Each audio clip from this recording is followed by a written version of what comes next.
Hola a todos, esta es una reseña, opinión, mejor dicho, del libro Cómo imponer un límite absoluto al capitalismo, la filosofía política de Deleuze y Guattari, escrito por Jun Fujita Hirose.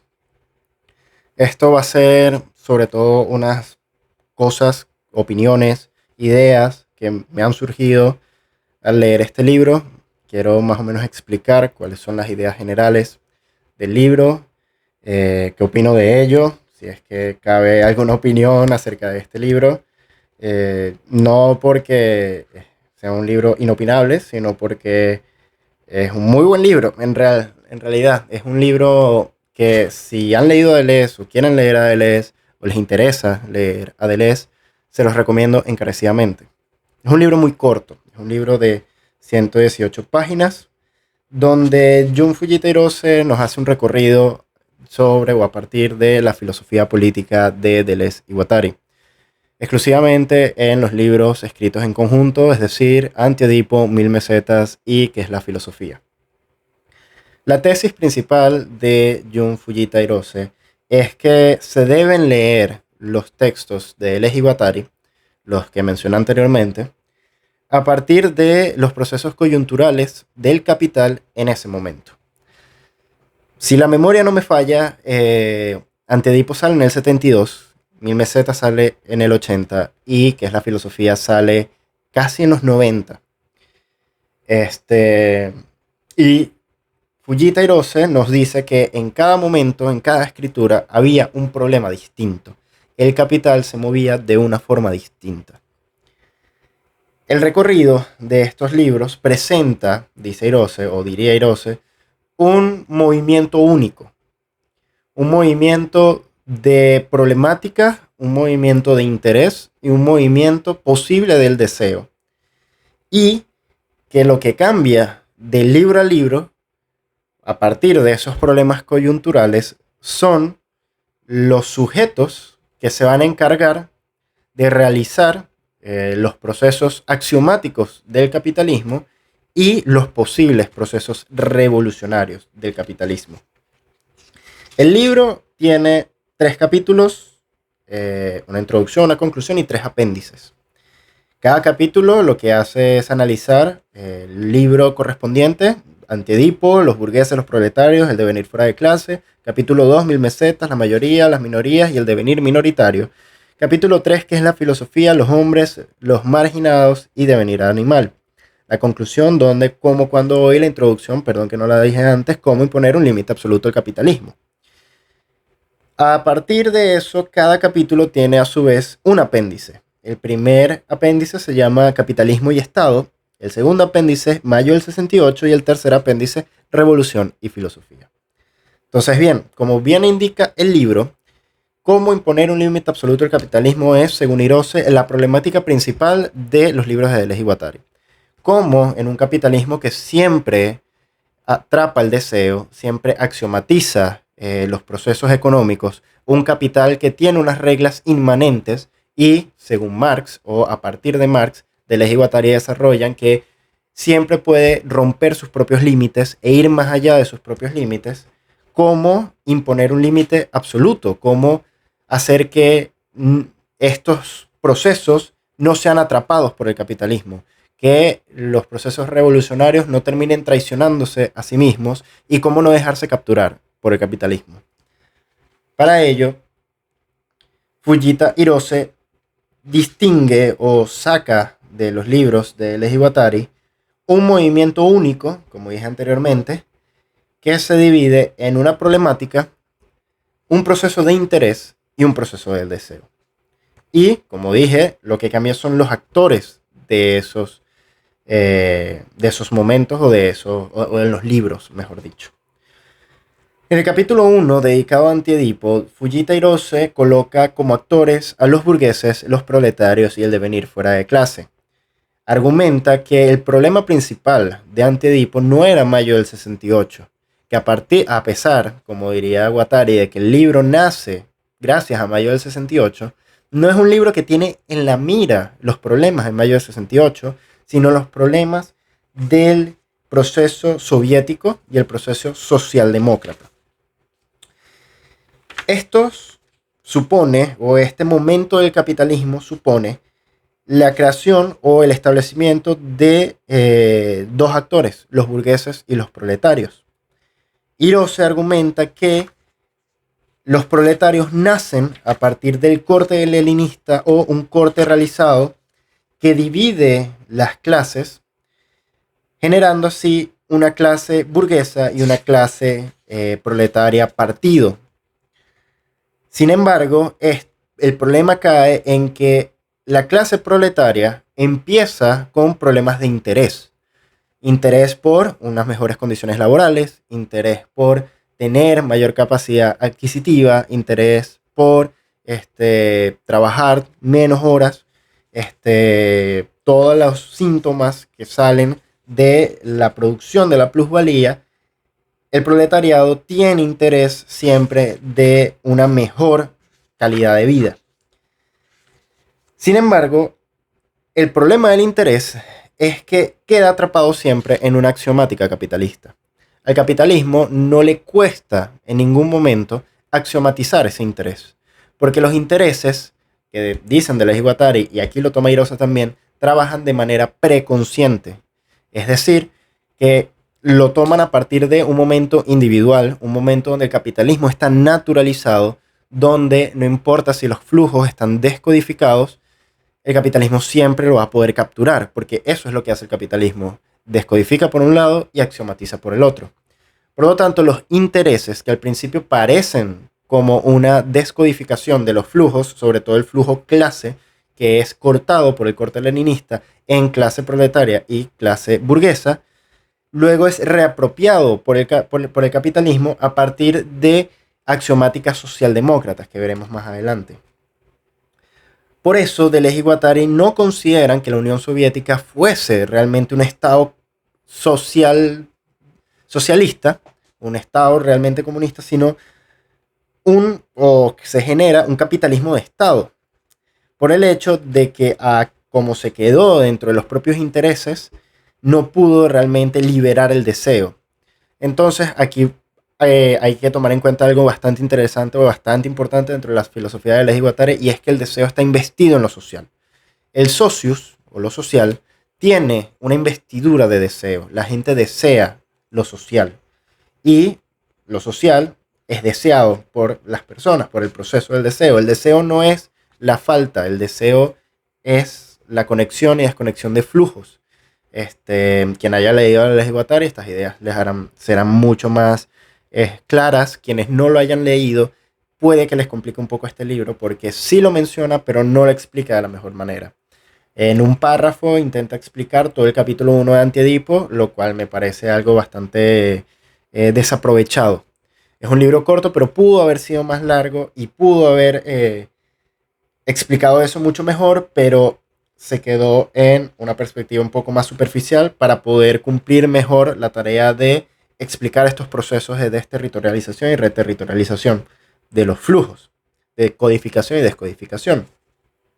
Entonces, Deleuze y Guattari e Hirose argumentan de que como el deseo quedó investido en el capitalismo, en todavía el socio o los modos de producción capitalista, no pudo existir realmente un cambio de lo social, un cambio de los modos de producción, porque el deseo se mantuvo atrapado en ese mismo modo de producción capitalista, pero ahora desde otra perspectiva que sería el capitalismo de Estado. Para Deleuze y Guattari, según Hirose, lo que hay que hacer es, como nombra, porque algo muy interesante es que nombra sus puntos a partir de pequeños frases y citas de los libros, dicen que Hirose dice que hay que darse contra la pared, en el sentido de que es necesario realizar un corte del deseo, saliendo de la causalidad del interés, y así proceder a partir de la imposibilidad del deseo.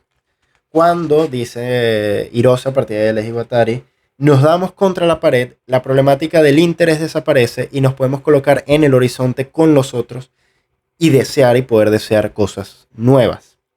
Como los proletarios deben hacer eso, porque son ellos los que en su proceso revolucionario son los realmente capaces de llevar a cabo esta tarea de transformación, es necesario que devengan fuera de clase.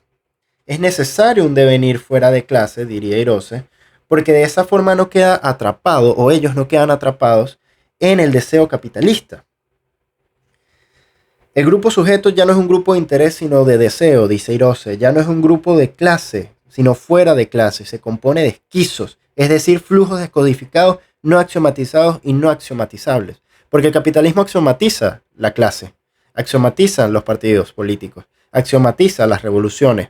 Cada tanto hay revoluciones, cada tanto hay problemas, y eso es lo genial y lo perverso del capitalismo. Es que no importa cuántas crisis hayan, dentro del capitalismo está ya la forma resuelta de la crisis. Ya la crisis está prevista y ya está controlada incluso antes de que ocurra. Y es necesario incluso la crisis para el capitalismo para que éste se siga expandiendo. Deleuze y Guattari y Hirose, a partir de ellos, diría que es necesario un proceso de esquizoanálisis. Es decir, de entender de dónde viene el deseo revolucionario y poder de esa forma salir de los flujos. El autoesquizoanálisis proletario lleva a los proletarios en lucha a plantearse el problema del corte leninista y el contragolpe capitalista, porque a pesar de que se realizó un corte leninista, donde se dividen las clases y ahora hay un partido clase, de igual forma hay un contragolpe, un contracorte capitalista que reterritorializa o reabsorbe la revolución. Y ese planteamiento lleva, dice Hirose, necesariamente a resolver el problema en términos de deseo o de inconsciente. Un corte de deseo sobre su propio corte leninista. Aquí la tesis central de Antiedipo. El autocorte proletario es el único capaz de desaxiomatizar los flujos descodificados axiomatizados para hacerlos fluir sobre el cuerpo sin órganos, es decir, el socius, la sociedad, los modos de producción, y convertir el grupo sometido proletario en grupo sujeto, cuyas catexis inconscientes, es decir, investiduras libidinales hacia lo social, ya no son reaccionarias o paranoicas, sino revolucionarias y esquizoides. Sin embargo, vuelvo a repetir, el problema que le encuentro a este libro es que habla de cuerpos sin órganos sin explicarlo. Más adelante hablará de máquina de guerra sin explicarlo. Hablará de cortes y flujos sin desarrollar mucho en ello. Algo que a mí me parece una oportunidad desperdiciada, sobre todo entendiendo la magnitud de este libro. En el capítulo 2, sobre 1000 mesetas, Hirose desarrolla el mismo movimiento. Porque para Deleuze y Guattari es lo mismo. Pero ya no es a partir del proceso de este y oeste, de occidente y oriente, de Estados Unidos y la Unión Soviética, sino a partir del norte y sur, de los países del norte, sobre todo Estados Unidos, Europa y la Unión Soviética, y los países del sur, África, Latinoamérica, donde el sujeto ha sido cambiado. Gracias a lo que ocurre en la Unión Soviética, Deleuze y Guattari se dan cuenta de que el deseo nunca fue desarrollado en los procesos revolucionarios, que esos movimientos terminaron generando un capitalismo de Estado que al mismo tiempo o de igual forma que hace el capitalismo estadounidense necesita la explotación de unas minorías para la generación de plusvalía. A partir de esa captura de los intereses de los proletarios, se generan axiomáticas socialdemócratas, es decir, mejora de la condición de salario, mejora de los tiempos de trabajo, seguros para los trabajadores, se pueden sindicalizar, etc. Pero como se necesita un sujeto que produzca plusvalía, esta nueva coyuntura no la va a encontrar o la encuentra en otro sujeto que serían las minorías. Las minorías serían todos aquellos que están luchando por un sueldo muchísimo menor que en los países, por ejemplo, de Europa o de Estados Unidos. Hoy en día podemos pensar en compañías en África, en compañías en Asia, compañías en Latinoamérica, que generan una sobreproducción de productos, de mercancías, que son pagadas o son remuneradas de la peor manera posible. Hirose hablaría de no poder adquisitivo, sino impotencia adquisitiva justamente por estos procesos. No hay realmente condiciones laborales bien o suficientes en esos lugares periféricos Y la explotación de plusvalía y el incremento de plusvalía vienen a partir de esas minorías. Sin embargo, también existen minorías que serían las personas afroamericanas o personas de color, las personas de la comunidad LGBT, etcétera, que también cumplen este papel de ser minoritarios y de poder explotar su proceso minoritario. Por ejemplo, unos inmigrantes en Europa que al no tener papeles realizan los trabajos que nadie quiere hacer y peor pagados. Inmigrantes latinoamericanos, inmigrantes africanos que llegan a Europa y trabajan en trabajos horribles, muy mal pagados, con pésimas condiciones de trabajo, pero necesario para que ellos puedan sobrevivir y generar más plusvalía para lo mayoritario, o las clases burguesas, o el capital. Porque Deleuze y Guattari, y Eirose hace esto bastante claro, argumentan de que no hay un dueño del capital. Hay esclavos que manejan esclavos. Todos somos esclavos del capital. Entonces, si en el primer libro, Antiedipo, ¿cómo imponer un límite absoluto al capitalismo? La respuesta era en el devenir fuera de clase.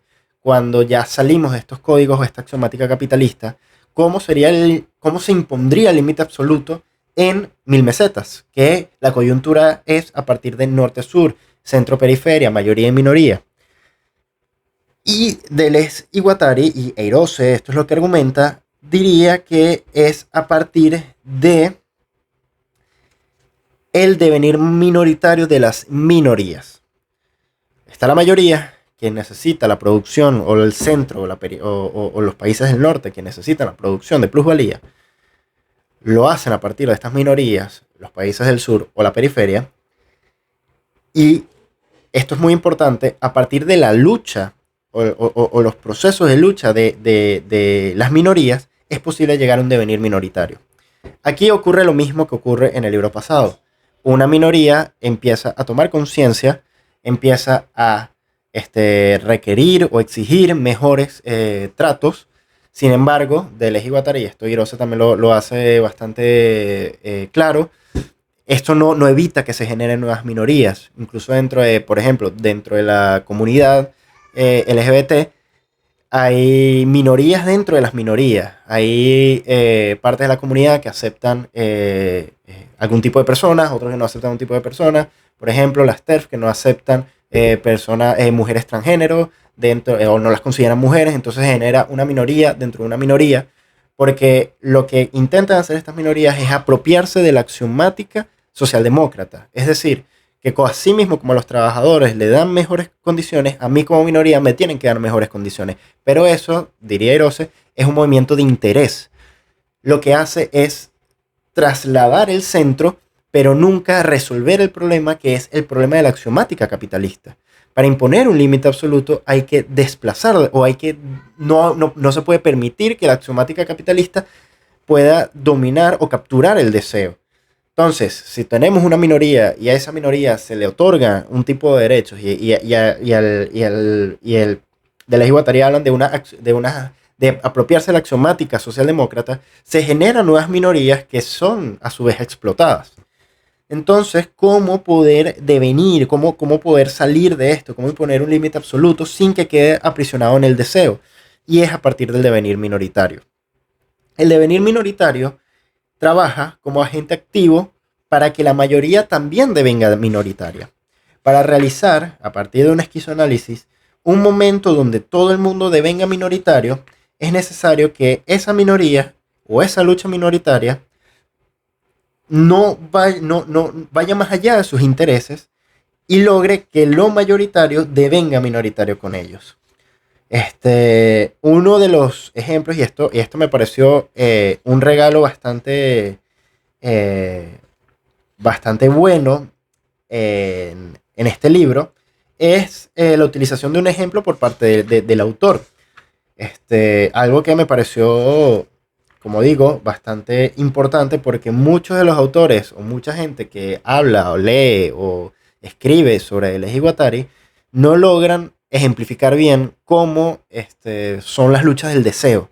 Siempre se habla de represión del deseo, siempre se habla de captura del deseo, pero nunca se ha dado un ejemplo, o lo que yo he leído, de un verdadero movimiento revolucionario a partir de las ideas de Deleuze y Guattari, y aquí nos da un ejemplo perfecto. John Fujita Hirose habla sobre el problema que ocurrió con las luchas de los habitantes de la isla de Okinawa en Japón. Un tratado, de seguridad firmado con los Estados Unidos para el traslado o la reubicación de bases militares en Japón.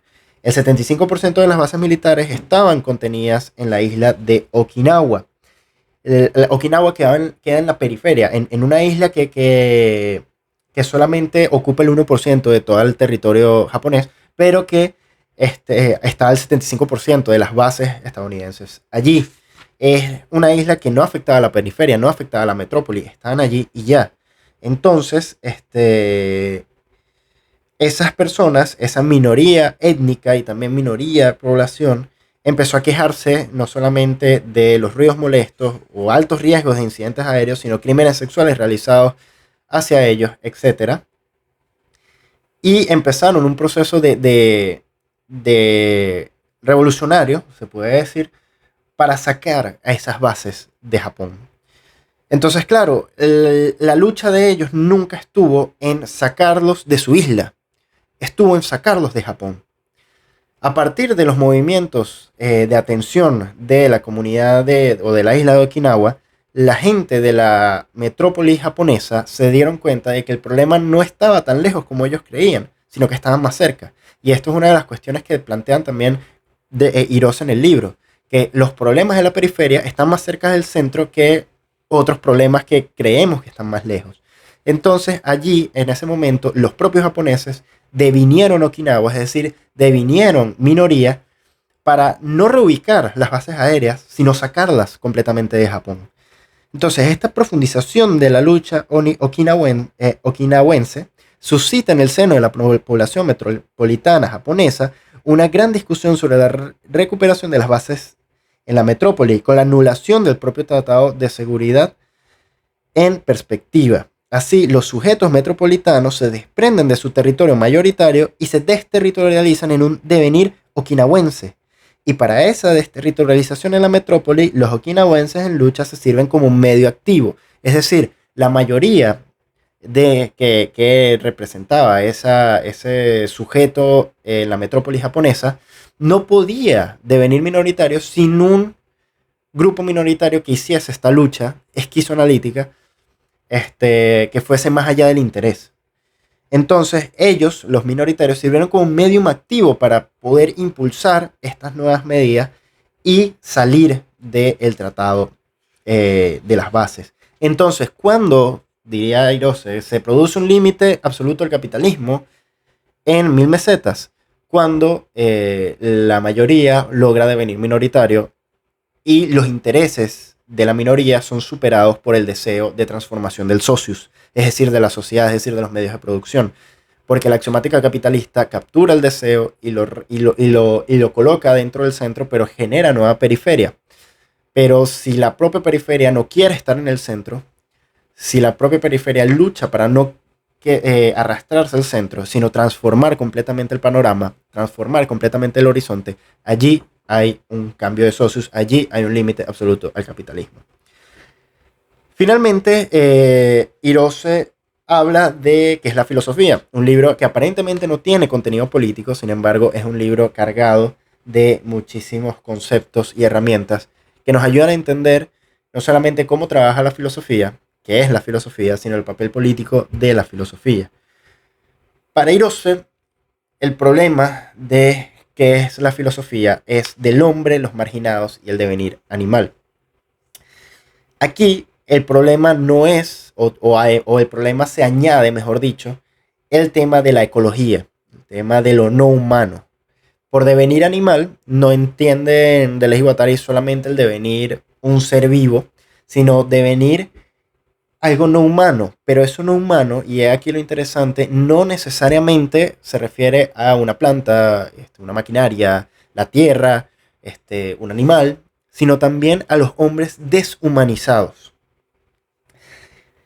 Y hay que devenir animal para poder cambiar el paradigma. Entonces aquí cambia la perspectiva, porque el devenir animal tiene como función un medio pasivo. Antes, en 1000 mesetas, las minorías representaban un movimiento o un medio activo para el devenir o la desterritorialización de la mayoría. Aquí la minoría o el animal o el marginado o el deshumanizado es el medium pasivo para una transformación activa de la mayoría, que es el que realiza el cambio. Aquí dice, al encontrarse ante los animales moribundos en agonía, dice Eroso, los hombres los arrancan del ser animal entrando junto a ellos en un devenir animal. Con los animales, los hombres son sujetos activos del devenir, ya que son ellos los que se desterritorializan a los animales al mismo tiempo que se desterritorializan a sí mismos. Mientras que con las mujeres, los hombres son sujetos pasivos, ya que son las mujeres las que desterritorializan, es decir, como minoría, desterritorializan. Entonces, claro, aquí hay una transformación de la perspectiva. Aquí ya no es tanto, aquí el problema es cómo es posible el devenir cuando ya no tienen armas para luchar, cuando no existe ningún tipo de arma para luchar contra el capitalismo.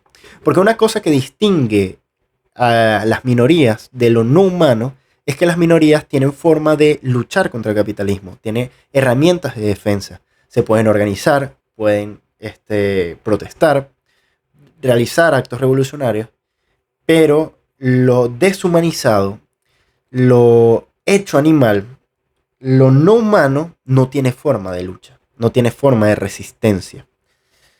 Por eso, Antonin Artaud invoca en la figura de Antonin Artaud cuando dice que deviene indio.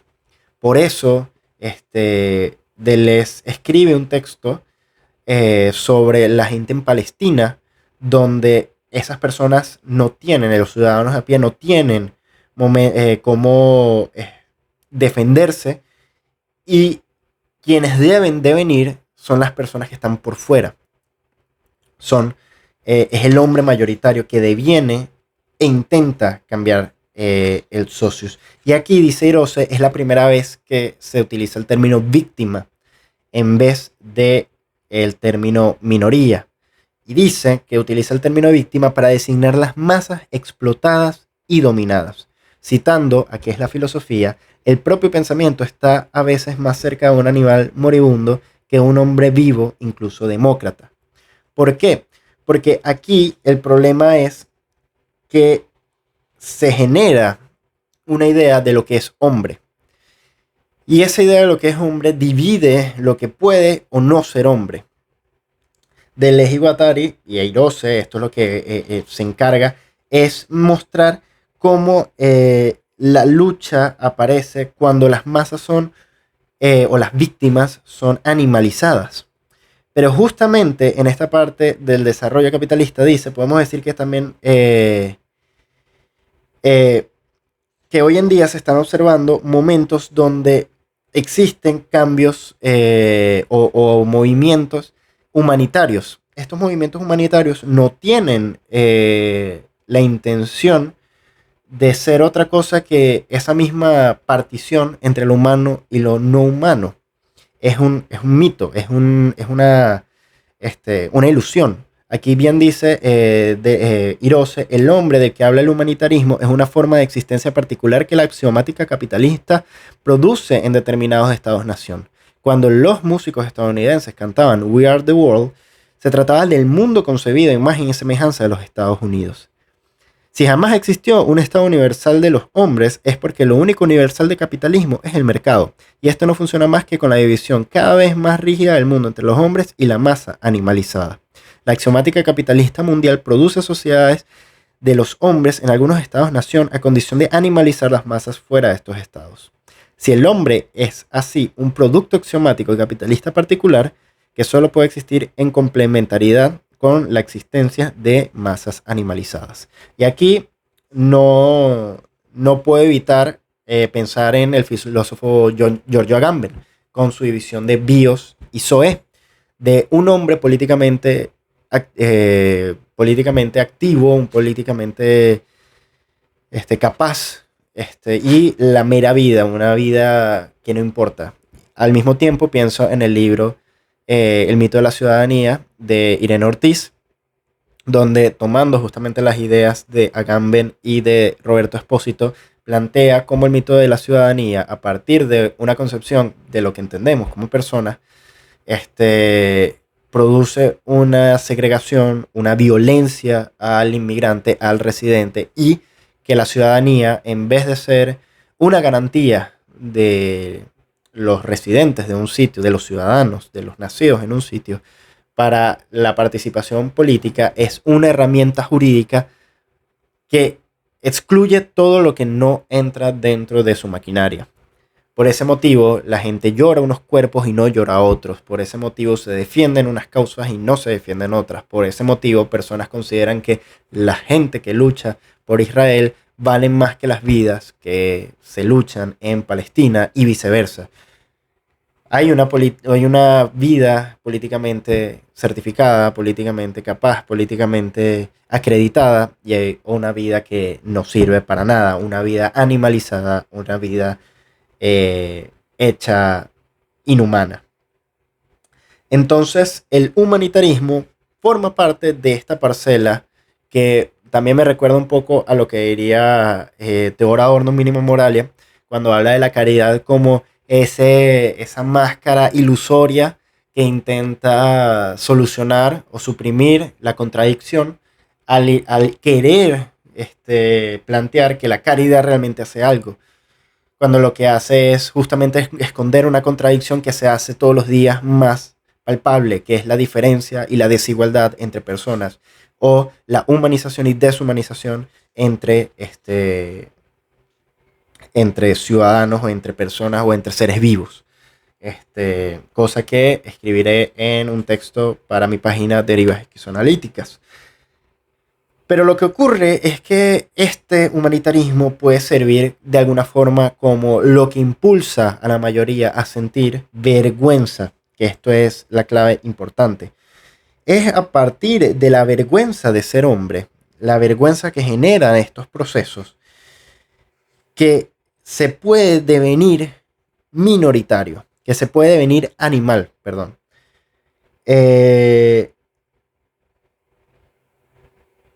De esta forma, la coyuntura o el proceso, cómo llegar a un límite absoluto al capitalismo, pasa por el humanitarismo y luego de ese proceso de interés llega y rompe y empieza el deseo, como pasó en Mil Mesetas y como pasó en Antiedipo. Los hombres no son responsables de las masas animalizadas, sino son responsables ante las masas animalizadas y tienen que responder a ellas y no de ellas. Al responder al grito mudo silenciado de los marginados en agonía, no deja de emitir en sus gestos infernales, los hombres se desprenden de su territorio humano y devienen animal. Y la desterritorialización de los hombres en un devenir animal necesariamente desterritorializa a los marginados, porque el devenir animal del hombre desarregla toda distribución axiomática del humano, lo animal, entre la población. De esta manera, el devenir animal es un proceso donde destruye toda axiomática. No hay forma de capturar eso. ¿Por qué? Porque ya el animal escapa de la axiomática capitalista y devenir animal es devenir de esa axiomática. Y al devenir esa axiomática, al devenir y escapar de esa axiomática, mejor dicho, cambia el socius, que eso es lo importante. Es necesario realizar un momento donde el deseo permite cambiar el cuerpo sin órganos del socius. Una de las preguntas que surgió leyendo esta parte es que podemos pensar en la postura del intelectual que ve las víctimas y escribe sobre las víctimas y ya, pero no es una superioridad del intelectual sobre las víctimas o una toma de conciencia necesaria para alguien, porque claro, una de las cosas es que al momento de que devenimos animal, la víctima también deviene hombre. Hay un devenir mutuo. El animal deviene hombre al mismo tiempo que yo devengo animal. Hay una zona de indiferencia, mejor dicho, para no cambiar tanto las palabras, para no confundirme tanto, que ocurre al momento del devenir. Pero claro, pareciese que entonces el intelectual tiene esta figura de que si no fuese por él no puede venir más nadie.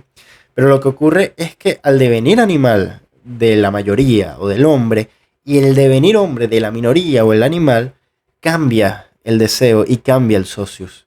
El hombre de bien animal como agente activo para que la minoría devenga, o la minoría no, el animal, o lo no humano, o lo deshumanizado devenga humano y hacer una zona de indiferencia que escape realmente el capitalismo.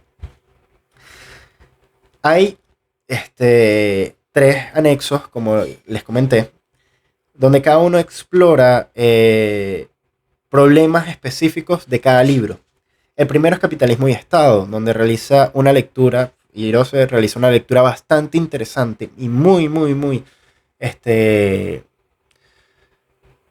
estimulante de Marx para entender al antiedipo. En la segunda, Mayo 68, es una lectura del texto porque no ocurrió, porque Mayo de 68 nunca ocurrió. ¿Cuáles fueron las consecuencias de Mayo 68? ¿Qué partes de Mil Mesetas responden a esas consecuencias? ¿Y por qué el movimiento revolucionario de Mayo todavía está por hacerse? Y finalmente, Revolución y Filosofía, donde habla de la geofilosofía escrita en uno de los capítulos de ¿Qué es la filosofía?, donde habla de la herramienta o la tarea de la filosofía como proceso revolucionario, más allá de toda comunicación, reflexión y contemplación, que serían estas falsas figuras de la filosofía. Y la conclusión, dónde, cuándo y cómo hoy, es un cierre que a mi parecer queda muy corto o cae muy bajo a comparación del resto del libro. Lo que realiza en 5 páginas, 5 o 6 páginas, es una suerte de análisis del presente y una posible salida, porque una de las cosas que escribe Hirose en una de las páginas del libro es que sí existe futuro posible gracias a el imaginario del deseo en las minorías, como por ejemplo el caso del Okinawa.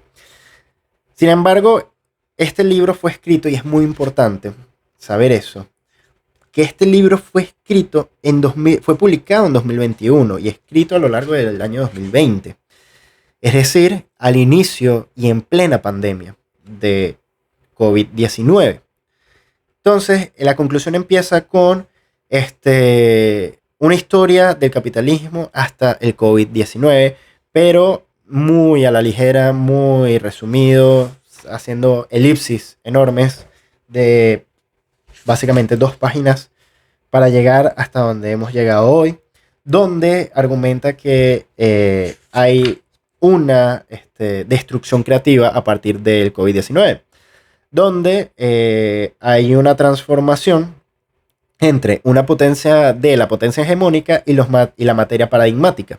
Hirose argumenta de que la potencia hegemónica de los años 2000 y todos los años 2000 hasta la pandemia era Estados Unidos, y la materia paradigmática era el petróleo y los gases. Sin embargo, gracias al COVID y gracias a la transformación digital, la nueva potencia hegemónica es China, y la materia paradigmática o los procesos materiales necesarios para la subsistencia del capital serían los metales raros, como todos aquellos metales que posibilitan la creación y el mantenimiento de baterías, equipos electrónicos, etc. Litio, coltán, niobio, etc. A partir de esto, entonces, es necesario realizar una nueva programática donde se pueda luchar contra este nuevo paradigma en el momento de realización del cambio de este proceso hegemónico y estos materiales paradigmáticos. La construcción de una máquina de guerra a partir de 2 fuentes articuladas al mismo tiempo, que serían un proceso de descolonialización y despatriarquización o despatriarcado, necesarios para poder combatir, si se articulan de manera correcta, según el autor, los procesos hegemónicos capitalistas o esta nueva axiomática capitalista que se genera en los tiempos presentes. Un proceso de rechazo del trabajo asalariado y una autonomía, una contra procesos de potencial revolucionario contra estos nuevos flujos que se están apareciendo en nuestra época contemporánea. ¿Por qué digo que esta conclusión cae corta? Porque es una conclusión bastante corta. Son apenas 7 páginas donde intenta eh, describir, o mejor dicho, resumir un posible programa de lucha, de resistencia, a partir de la articulación de unas máquinas de guerra que, a mi parecer, pudo haber desarrollado con más libertad, con muchas más páginas. Y eso es una de las virtudes y al mismo tiempo carencias de este libro, que es que no es un libro que gaste páginas, y no lo hace para caer en redundancias, pero tampoco para explicar. Como comenté anteriormente, cosas como cuerpos sin órganos, máquina de guerra, flujos, axiomática sí lo explica, flujos, desterritorialización, reterritorialización, cortes, los explica muy a la ligera o ni siquiera se tarda en explicarlos.